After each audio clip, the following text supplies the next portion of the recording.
నమస్కారం సార్. నమస్తే brother. Sir మనం చూసుకున్నట్టయితే హర్షవీణ జనసేన ఎమ్మెల్యే అరవ శ్రీధరు కొట్టించారని చెప్పి వ్యాఖ్యానాలు అయితే చేశారు. అది ఎంతవరకు కరెక్ట్ అని మీరు అనుకుంటున్నారు?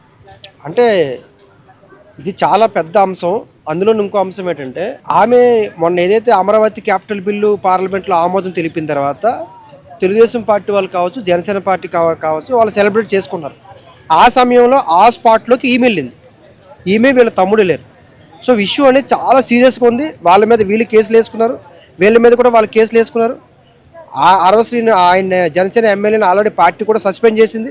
చాలా పెద్ద ఇష్యూ నడుస్తుంది, ఇద్దరి మధ్య చాలా వివాదం ఉంది. అలాంటి సందర్భంలో ఈమె అక్కడికి వెళ్ళడం అనేది కరెక్ట్ విధానం కాదు. ఎందుకంటే వాళ్ళని వాంటెడ్గా రెచ్చగొట్టినట్టు అవుతుంది. ఇంకో ప్రధాన అంశం ఏంటంటే వాళ్ళు దాడి చేయడం మాత్రం తప్పు. ఎందుకంటే ఇప్పుడు ఈమె మొదటి నుంచి కూడా వాళ్ళు రెచ్చగొడుతున్న విషయం వాళ్ళకి తెలుసు, ఇది పార్టీ పరంగా డ్యామేజ్ అవుతున్న విషయం వాళ్ళకి తెలుసు.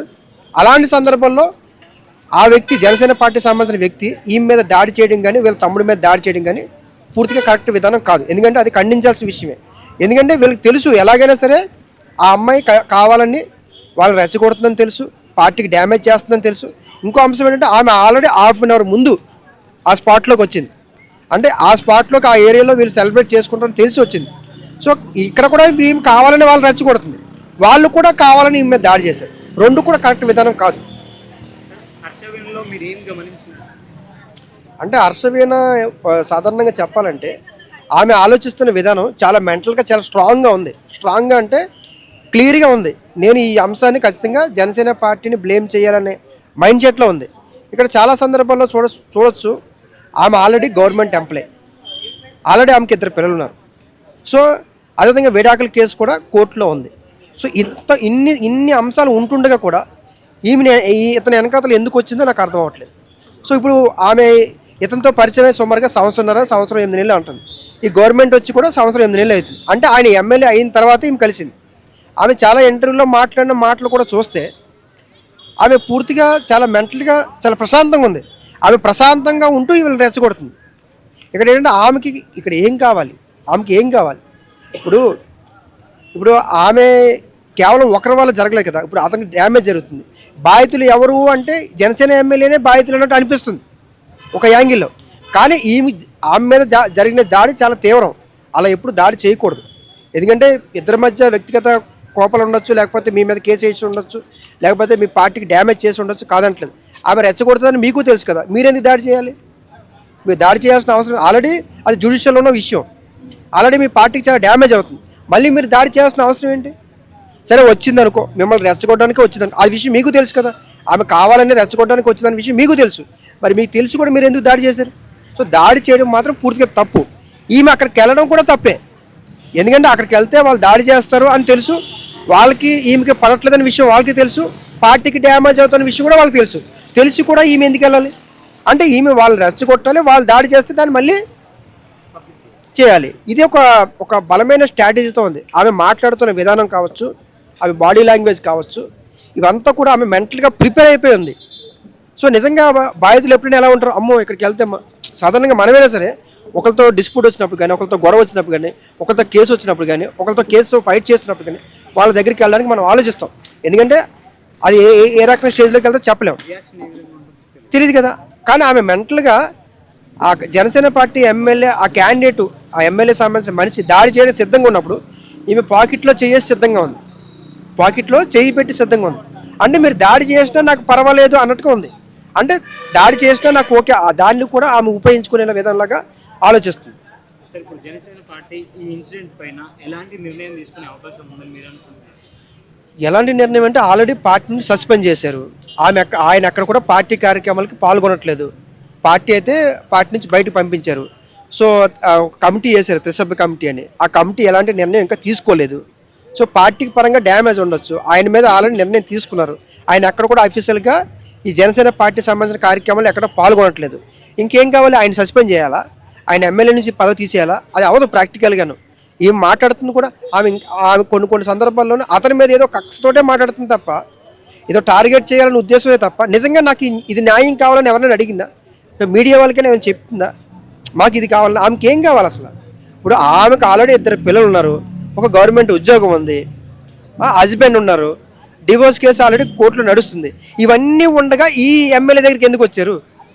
ఒక నియోజకవర్గంలో సుమారుగా 1,50,000 2 లక్షల మంది పబ్లిక్ ఉంటారు. ఈ 2 లక్షల మందిలో ఈ ఎమ్మెల్యే మీకు కనిపించాడా? అంటే ఇక్కడ ఉద్దేశపూర్వకంగానే వచ్చారు. ఆమె వచ్చింది పూర్తిగా మొదటి నుంచి కూడా ఆమె ఏదో ఎక్స్పెక్ట్ చేసి ఆశించే వచ్చింది. అదే సార్, ఇప్పుడు ఆమె చూసుకున్నట్టయితే గవర్నమెంట్ జాబ్ ఉంది, ఆల్రెడీ మ్యారీడ్, తర్వాత డివోర్స్ కోర్టులో ఉంది. ఇవన్నీ జరుగుతుండే కూడా ఆమె ఏదో ఎక్స్పెక్ట్ చేస్తాను. అంటే ఏం కావాలి, ఆయనను పొలిటికల్ బ్యాక్గ్రౌండ్ లేకుండా చేయాలని చెప్పా, లేదంటే పార్టీ ఇమేజ్ని దెబ్బతీయాలని చెప్పా, ఇది ఒక పథకం ప్రకారం వచ్చిందని అనుకోవచ్చు సార్. అనుకోవచ్చు. ఎందుకంటే ఇక్కడ 3 రోజులు అంటే దాడి జరిగి 2 రోజులు అయింది. 3 రోజుల క్రితం ఆమె కంప్లైంట్ ఇచ్చింది. ఎవరికి ఇచ్చిందంటే అక్కడ నియోజకవర్గం రైల్వే కోడ్ నియోజకవర్గం ఇన్ఛార్జికి ఇచ్చింది లెటర్. ఏమని? ఇతని మీద చర్యలు తీసుకోమని ఇచ్చింది. సో అక్కడ కంప్లైంట్ ఇచ్చిన 2 రోజుల తర్వాత మళ్ళీ ఇక్కడికి వచ్చింది. అంటే ఆమె ప్రొసీజర్ ఏంటంటే ఇప్పుడు ఇక్కడ వివాదం నడుస్తుందని తెలుసు, కోర్టులో ఉంది. మళ్ళీ అతనికి ఎందుకు కంప్లైంట్ ఇచ్చింది? తెలుగుదేశం పార్టీ ఇన్ఛార్జ్కి ఎందుకు కంప్లైంట్ ఇచ్చింది? తెలుగుదేశం పార్టీ ఇన్ఛార్జ్కి ఏం సంబంధం? Party Janasena party. ఆమె ఏమంటుందంటే ఇతను ఫండింగ్ ఇచ్చారు, ఇతని వల్ల అతను ఎమ్మెల్యే అయ్యారు కాబట్టి అతను ఎలా ఒక సందర్భంలో ఏమంటుందంటే అతను ఎక్కడా కనిపించలేదు, ఎందుకు ఇతనికి ఇచ్చారు, ఇతను తెలుగుదేశం పార్టీ ఇన్ఛార్జ్కి ఎందుకు ఇచ్చారని అడిగితే ఆయన ఎక్కడ ఏ కార్యక్రమంలోనూ జనసేన పార్టీ ఆఫీసులో కనిపించట్లేదు, అందుకే నేను ఈయనకి ఇన్ఛార్జ్కి ఇచ్చాను లెటర్ అన్నది. ఇంకో సందర్భంలో ఏం చెప్తుందంటే ఆయన కనిపించలేదని చెప్పిందా. ఇక్కడ ఏమంటున్నారంటే ఇంకో సందర్భంలో ఇంకో రకంగా ఏం చెప్తుందంటే ఈయన కనిపించలేదని అంటుంది. ఆయన పార్టీని సస్పెండ్ చేసినప్పుడు ఆయన జనసేన పార్టీ ఆఫీసులో ఎందుకు కనిపిస్తాడు? పార్టీ ఏ కార్యక్రమంలో పాల్గొవద్దు అని చెప్పి ఆల్రెడీ జనసేన పార్టీ నుంచి ఆర్డర్ పాస్ అయింది. అప్పుడు అతను ఏ పార్టీ కార్యక్రమంలో ఎందుకు పాల్గొంటాడు? ఏ ఆఫీసులో కనిపించట్లేదని ఆమె అంటుంది. మళ్ళీ అదే తెలుగుదేశం పార్టీ ఆఫీస్కి వెళ్ళి కంప్లీట్ ఇస్తుంది. అంటే ఇక్కడ ఆమె ఉద్దేశం ఏంటి? ఆమె ఉద్దేశం ఎక్కడ కూడా బహిర్గతం చేయట్లేదు, ఎక్కడ కూడా చెప్పట్లేదు. కేసు చూస్తే హనీ ట్రాప్ అంటారు. మనీ ట్రాప్, హనీ ట్రాప్, ఈ 2 కేసులు కూడా చెల్లవు. శ్రీరెడ్డి కేసు కూడా అలాంటిదే. అంతకుముందు రామ్దేవ్ బాబా ఒక ఇష్యూ వచ్చింది. రామ్దేవ్ బాబా ఏదో బాబాది ఒక ఇష్యూ వచ్చింది. ఆమె సీరియల్ యాక్టర్, నాకు గుర్తులేదు.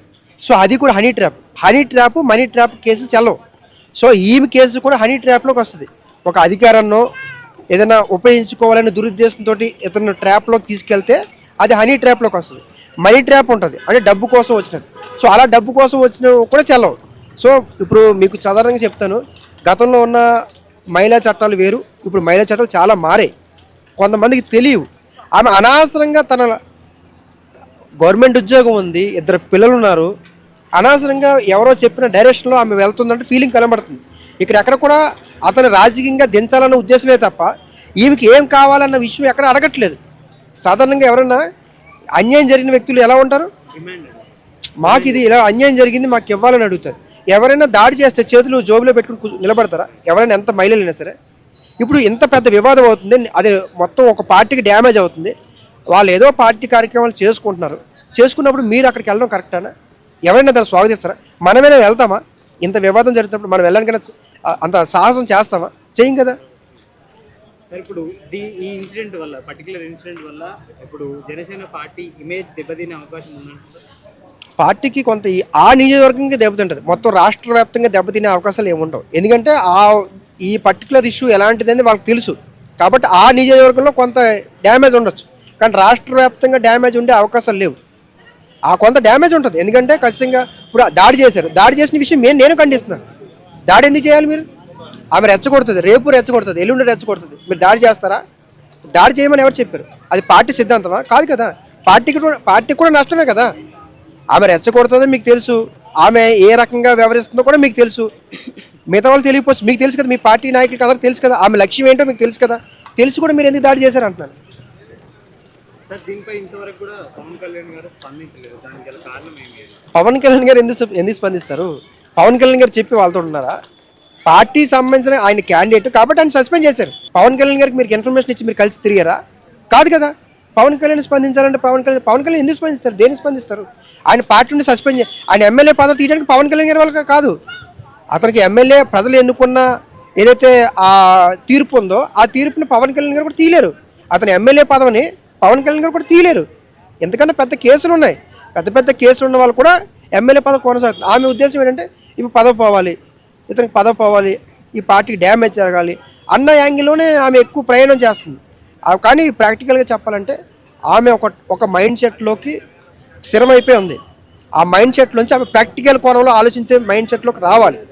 ఎందుకంటే ఆమె వేరే వాళ్ళు ఇన్ఫ్లుయెన్స్ చేసి చేయిస్తున్నారేమో అని అనిపిస్తుంది. ఎందుకంటే ప్రతిరోజు ఏదో ఒక సుమారుగా రోజుకు ఒక 2 వీడియోలు 3 వీడియోలు ఏదో ఒక వీడియో రిలీజ్ చేయడం, ఇదంతా కూడా ఆమెను ఇంకెవరో నడిపిస్తున్నారేమో, ఈమెను బలిపరిచి. నిజంగా చెప్తున్నాను, సాధారణంగా ఇలాగ ఇన్సిడెంట్ జరిగిన వాళ్ళు నిజమైన వ్యక్తులకి అందరూ సపోర్ట్ చేస్తారు, మనం సపోర్ట్ చేయమా? కానీ ఇక్కడ ఉద్దేశం రాంగ్ ఉద్దేశం ఉన్నప్పుడు ఎవరు సపోర్ట్ చేస్తారు? నిజంగా మహిళా సంఘాలు ఉన్నారు, మరి మహిళా సంఘాలు ఎందుకు ఆమె సపోర్ట్ చేయట్లేదు? ఇప్పుడు ఆ నియోజకవర్గంలో మహిళా సంఘాలు ఉంటారు కదా. సో అన్ని సరే ఒక కమ్యూనిటీ ఫీలింగే తీసుకొచ్చారు అనుకో, వాళ్ళ కమ్యూనిటీ వాళ్ళు కూడా ఉంటారు కదా. అసలు ఎందుకు సపోర్ట్ చేయకుండా ఉంటారు? కనీసం ఒక్కరు కూడా ఎందుకు సపోర్ట్ చేయకుండా ఉంటారు? ఆమె ఉద్దేశం ఏంటనేది ఆ నియోజకవర్గంలో ఉన్న వాళ్ళు అందరికీ తెలుసు. గతంలో కూడా ఈమె వైజాగ్లో కూడా ఒక మ్యారేజ్ అయిందని, ఒక 10 లక్షల రూపాయలు సెటిల్మెంట్ చేసుకుందని కూడా చెప్తున్నారు. అందులో నిజమెంతో మనకు తెలియదు. కానీ ప్రాక్టికల్గా చెప్పాలంటే ఆమె వేరే ట్రాప్లోకి వెళ్ళిపోయారు. ఆమెని ఎవరో వెనకాతల నుండి ఆడిస్తున్నారు. ఆమె అనవసరంగా బలిపశువులు చేసే అవకాశాలు ఉంటాయి. అది ఆమె తెలుసుకొని బయటపడితే మంచిదన్నమాట.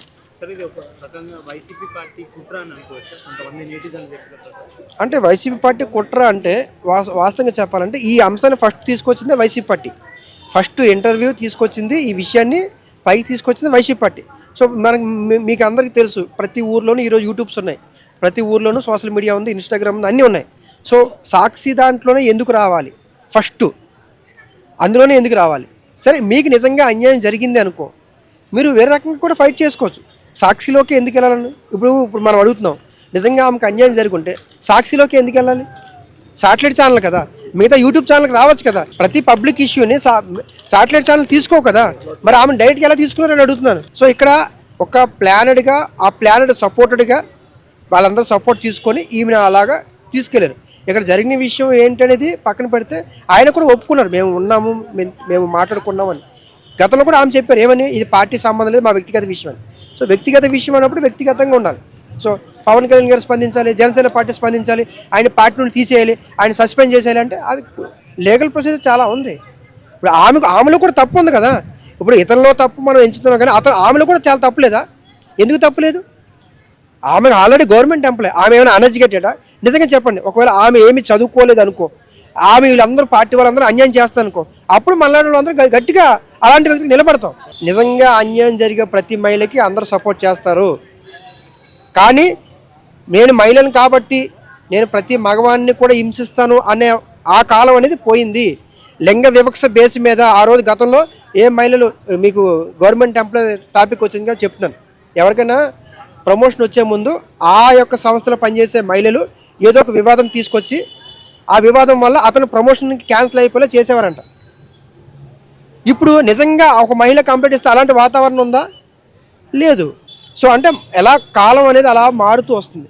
అంటే ఉద్దేశపూర్వకంగా చేసేవి కొన్ని ఉంటాయి, నిజంగా అన్యాయం జరిగేవి కొన్ని ఉంటాయి. ఇక్కడ అన్యాయం జరిగిందంటే ఈ ఎమ్మెల్యేకి ఎక్కువ అన్యాయం జరిగే అవకాశాలు ఉన్నట్టు అనబడుతుంది. ఆమె చేస్తున్న ఎలిగేషన్స్ అంతా కూడా ఆమె ఇష్టపూర్వకంగా ఇన్ని రోజులు ఆమె ఉంది. ఇక్కడ ఏదో బలవంతంగా జరిగిన అంశం ఏమి కాదు. ఇక్కడ ఆమె అంతా చదువుకున్న వ్యక్తి, నాలెడ్జ్ ఉన్న వ్యక్తి.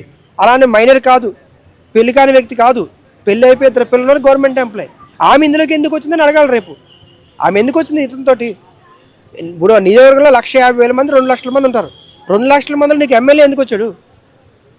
సో ఇప్పుడు వాళ్ళ భర్త కూడా ఆమె అన్యాయం చేసినట్టే కదా, వాళ్ళ భర్తను కూడా ఆమె అన్యాయం చేస్తున్నట్టే కదా. అంటే ఎమ్మెల్యే అయితే మీరు వెళ్ళిపోతారా? మరి మీరు ఆ భర్తను ఎందుకు చేసుకున్నారు మీరు అప్పుడు? అంటే మీ భర్త కంటే ఎమ్మెల్యే గొప్పడు కాబట్టి ఎమ్మెల్యే వైపు వెళ్ళిపోతారా? దాని అర్థం ఏంటంటే మరి అలాంటి వాళ్ళకి ఎలా సపోర్ట్ చేయాలి? నిజంగా అన్యాయం జరిగినప్పుడు, నిజంగా అందులో కుట్రకూర ఉన్నప్పుడు ఖచ్చితంగా మనం మాట్లాడతాం. కానీ ఇక్కడ ఇంత రకంగా అక్కడ భర్తకు అన్యాయం జరుగుతుంది, అక్కడ పిల్లలకు అన్యాయం జరుగుతుంది, రేపు ఈమె కూడా అన్యాయం జరుగుతుంది. కానీ ఇది పొలిటికల్గా ఒక పార్టీకి ఫేవరబుల్ అవుతుంది. ఈమెకి న్యాయం జరిగే అవకాశాలు కూడా తక్కువే ఉన్నాయి. వాళ్ళ పిల్లలకి అన్యాయం జరుగుతుంది, వాళ్ళ భర్తకు అన్యాయం జరుగుతుంది, ఈమెకి అన్యాయం జరుగుతుంది, ఒక పార్టీకి లాభం చేకూరుతుంది. అలాంటి అంశం కరెక్ట్ కాదు కదా. ఈ వీడియో కనుక మీకు నచ్చినట్లయితే లైక్ చేయండి, షేర్ చేయండి. మరిన్ని వీడియోస్ కోసం మా ఛానల్ని సబ్స్క్రైబ్ చేయండి. మీ అభిప్రాయాలు మాకు కామెంట్స్ రూపంలో చెప్పండి. మరిన్ని వీడియోస్ కోసం మా ఛానల్ని సబ్స్క్రైబ్ చేయండి.